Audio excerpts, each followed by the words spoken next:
Hello à tous, bienvenue dans ce podcast Magic Talk équestre pour mettre de la magie dans la vie de vos chevaux. Aujourd'hui, on va parler des chevaux difficiles parce que c'est un sujet qu'on entend souvent ou qui est souvent répété. Mon cheval est difficile, ce cheval-là il est difficile. On a même parfois des chevaux qui sont qualifiés de dangereux. Donc c'était super important pour nous de vous en parler parce qu'en réalité, un cheval difficile, ça peut être dû à différentes choses. Donc aujourd'hui, on va vraiment s'attaquer sur la partie émotionnelle et la partie influence du cavalier. D'ailleurs, Maud, il me semble que tu as des données à nous donner. Données à nous En donner. effet, j'ai des données à te donner. Il y a plusieurs recherches qui ont été faites justement sur les comportements des chevaux. Et par exemple, à haut niveau, un cheval de dressage a un comportement conflictuel. Donc ça peut être les oreilles en arrière, il bat le mort, il arrache les rênes, il fouette de la queue, il tape ou comme en vache de côté ou peu importe. Donc, chez un cheval de dressage de haut niveau, ces comportements sont observés à peu près toutes les 4 secondes. Donc, c'est quand même énorme pendant le test de dressage. Et chez un cheval d'obstacle, c'est toutes les 5 secondes. Et ce comportement est empiré d'avant un vertical, où le cheval a vraiment tendance à arracher les rênes des cavaliers. Donc, ça, déjà, c'est des points, je pense, auxquels il faut qu'on réfléchisse. Pourquoi les chevaux ont ce genre de comportement au haut niveau alors qu'ils sont censés être prêts à faire les choses qu'on leur demande? Effectivement, c'est vrai. Personnellement, je vais pouvoir vous parler de mon expérience en tant que thérapeute en bien-être émotionnel et spirituel pour les chevaux et aussi de mon expérience de ce que j'ai remarqué avec les couples de cavaliers que je peux accompagner, que ce soit sur du haut niveau ou du niveau un peu plus faible ou même du loisir.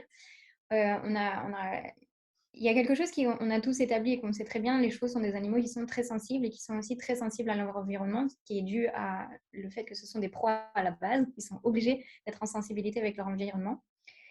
Et donc, ce qui se passe, c'est que les chevaux, ils sont très influencés par notre personne, par notre énergie, par ce qu'on va leur renvoyer. Et ce qu'il faut comprendre, c'est qu'énergétiquement parlant, euh, notre état d'être, notre état émotionnel, il est diffusé autour de nous et il peut être perçu par notre entourage, que ce soit humain, animaux ou autres. Du coup, c'est quelque chose sur lequel les chevaux sont vraiment en sensibilité. Il y a eu une étude d'ailleurs qui est sortie. Il me semble que tu as les résultats de cette étude. Donc, si tu veux bien nous en parler.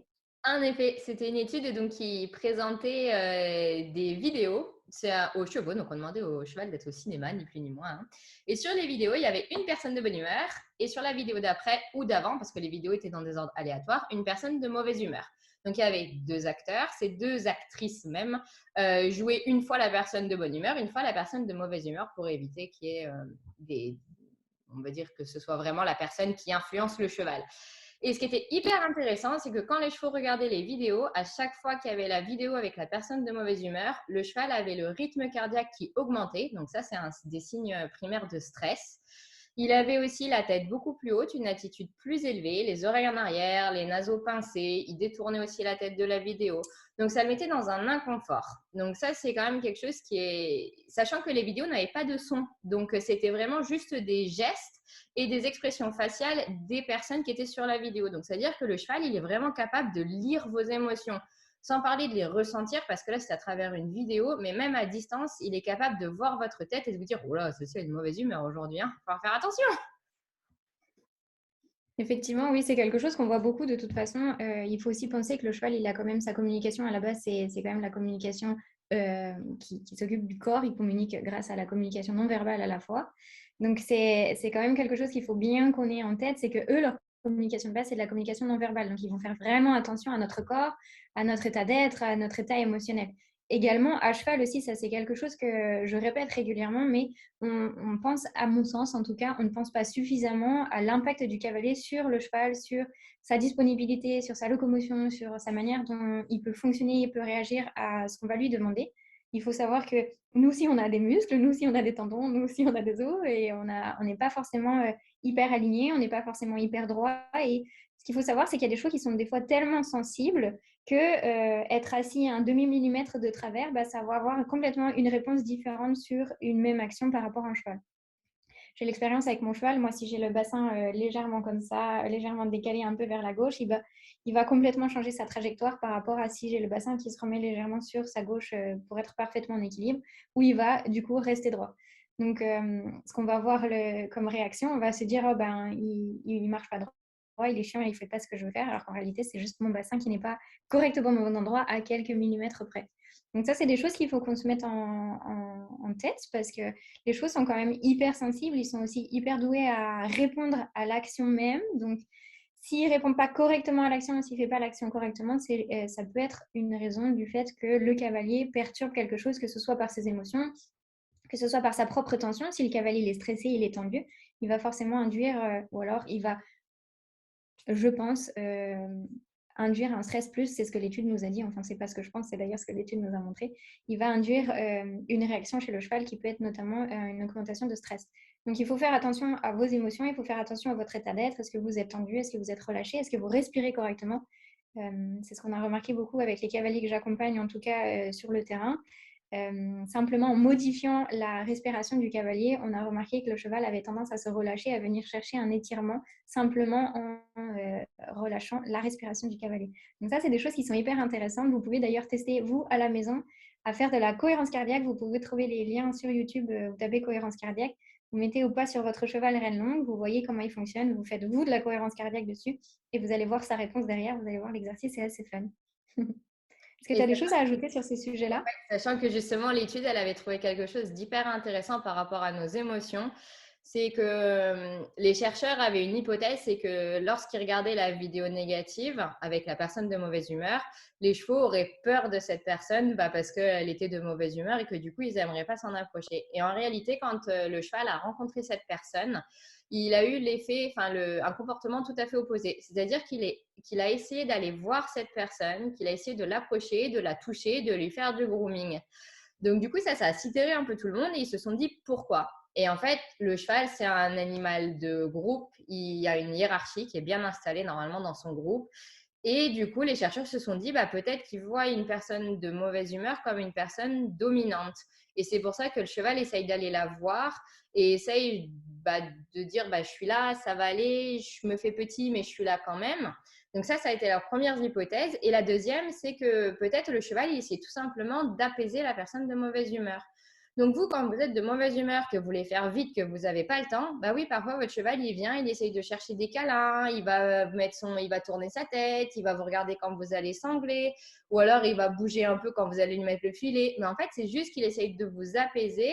Alors ça a sûrement l'effet inverse sur vous, mais après ça, c'est à vous de travailler votre propre côté émotionnel et vous dire, aujourd'hui, je suis de mauvaise humeur, c'est peut-être pas la peine de lui mettre la selle et le filet parce que de toute façon, ça va mal se passer. Exactement. Et on peut aussi faire le parallèle avec les techniques de médiation équine. En fait, les chevaux sont utilisés justement pour aider les gens à faire sortir leurs émotions, à prendre conscience de leurs émotions et également à apaiser certains traumatismes. Donc, c'est vrai que c'est vachement intéressant d'intégrer cet angle du cheval dans votre quotidien, notamment quand vous le préparez. Par moment, le cheval, il vous demande juste de revenir dans le moment présent, que ce soit en pas vous demandant, enfin, en bougeant quand vous faites quelque chose ou en pas vous donnant un pied ou simplement en étant un petit peu plus agité, il vous demande certainement de revenir à un système émotionnel qui est plus confortable pour lui pour que vous puissiez travailler ensemble. Parce que ce qu'il faut comprendre, c'est que si votre système émotionnel et son système émotionnel sont en conflit, vous allez déjà créer des conflits avant même qu'il y ait quoi que ce soit. Donc, si déjà vous êtes en opposition, vous n'allez pas pouvoir travailler dans la synergie, ce qui est un petit peu dommage. Surtout que les chevaux sont quand même très sensibles à vouloir aller dans quelque chose qui est confortable pour eux. Ils vont pas avoir envie de travailler dans une synergie qui est d'opposition conflictuelle, justement comme ça. Ils vont pas chercher à créer le conflit s'il n'y a pas déjà un inconfort quelque part. Donc ça, c'est quelque chose vraiment à prendre en compte dans votre quotidien avec vos chevaux. Si vous voulez leur apporter le maximum de ce que vous pouvez leur apporter, c'est vrai qu'il faut faire un peu plus attention à votre état physique, à votre état émotionnel et aussi à l'énergie que vous pouvez renvoyer. Et surtout pour les chevaux de sport, parce qu'il y a une autre étude qui est très intéressante et qui observait les chevaux à l'échauffement. Alors, c'est les chevaux de CCE. Et les chevaux qui présentaient pendant l'échauffement plus de 7 attitudes conflictuelles avaient plus de chances d'être éliminés pendant le cross. Et cette chance était augmentée quand même de 59%. Donc, c'est énorme. Donc, si vous n'êtes pas bien, que vous vous entêtez quand même à dire j'y arriverai, mon cheval, il est difficile, c'est pas grave, j'y arriverai, on va passer un cap en faisant du concours, malheureusement, apparemment, dans 59% des cas, c'est pas ce qui se passe. Donc, avant de se dire je vais faire du concours, je vais faire du concours, gardez votre argent et dites bah, je vais essayer de faire des soins sur moi et sur lui parce que faire des soins que sur lui, ça ne va pas régler le problème. Si c'est une douleur physique, oui, mais si le problème est émotionnel, non, il va falloir aussi prendre du temps pour vous et payer plein de soins à vos chevaux. Si vous prenez pas le temps de le faire, et c'est très souvent, moi, ce qu'on me dit pendant les séances, c'est oh, mon cheval, il se fait masser toutes les 6 semaines et moi, ben, j'y vais même pas une fois par an ou voir, je n'en ai jamais fait de ma vie. Mais faites-le, faites-le. Si vous le faites pour votre cheval, faites-le pour vous parce que si vous n'allez pas bien, votre cheval ne peut pas aller bien. Et ça, on ne dit pas assez. Ouais, ça, je suis vraiment d'accord. On le dit vraiment pas assez. C'est vraiment important de ramener une conscience globale dans le couple cheval-cavalier. Il ne faut pas oublier que c'est un couple. Il n'y a pas que le cheval, il n'y a pas que le cavalier. C'est une synergie des deux. Et c'est vraiment important que chacun vienne travailler ce qu'il a besoin de travailler aussi, mais pour fonctionner ensemble. C'est-à-dire que vous êtes un élément vraiment important dans votre cheval et dans le bon fonctionnement de votre cheval. Donc, s'il vous plaît, prenez soin de vous. Faites attention à vous, faites attention aussi à ce que vous renvoyez comme énergie, à comment vous vous trouvez, comment les choses se font. Et vous verrez qu'il y a plein de petites choses qui vont pouvoir se changer. Ne serait-ce que l'énergie que vous mettez dans le fait de brosser un cheval. J'ai déjà vu un cheval être hyper agacé, être désagréable, se mettre en tension parce que sa propriétaire, elle le bossait. Elle brossait, elle brossait, elle brossait, elle brossait à fond, à fond, à fond, à fond le cheval. Mais moi, je crois que j'aurais trouvé ça hyper désagréable. Il faisait que de bouger dans tous les sens. Et jusqu'au moment où elle a fini par lui mettre une claque sur le cul en lui disant arrête de bouger parce qu'elle était excédée qu'il arrête de bouger. Je lui ai juste proposé de brosser plus lentement et plus délicatement. Le cheval n'a plus jamais bougé. Il s'est détendu. Il a même commencé à montrer des signaux d'apaisement. Il a mâché, il a bâillé. C'était vraiment l'intensité et l'énergie qu'elle mettait sur son cheval qui était en train de mettre en tension son cheval. Et d'ailleurs, elle m'a d'ailleurs raconté que c'est la seule séance où elle ne s'est pas battue avec son cheval d'emblée parce que d'habitude, il avait tendance à être une pile électrique et être infernal dès le début. Là, il était très calme à la fin parce qu'on a mis du coup en rapport, on s'est bien douté que c'était elle qui la mettait déjà en tension avant même d'être sur la piste par son attitude. J'ai des milliers d'exemples comme ça dans ma clientèle où on rencontre des situations comme ça. Si vous êtes intéressé, on vous en partagera plus. En tout cas, voilà pour cette première thématique, c'était déjà pas mal. Est-ce que tu as envie d'ajouter des choses? Non, juste prenez soin de vous, réfléchissez à vous demain ou aujourd'hui quand vous allez voir vos chevaux. Si votre cheval a une réponse qui ne vous plaît pas, posez-vous les bonnes questions. Pourquoi? Est-ce que c'est moi qui ai fait quelque chose qui n'allait pas? Est-ce que je ne suis pas dans une bonne attitude? Est-ce que j'ai mal quelque part? Parce qu'une douleur, ça joue forcément sur votre émotionnel. Pardon, réfléchissez à ça. Et puis, prenez soin de vous et de vos chevaux. Et essayez un petit exercice de cohérence cardiaque et partagez-nous un petit peu le retour que vous en avez eu. En tout cas, on fait des grosses caresses à vos chevaux. On vous dit à tout bientôt et merci de nous avoir écoutés. Bye Merci, bye. à bientôt. Ciao.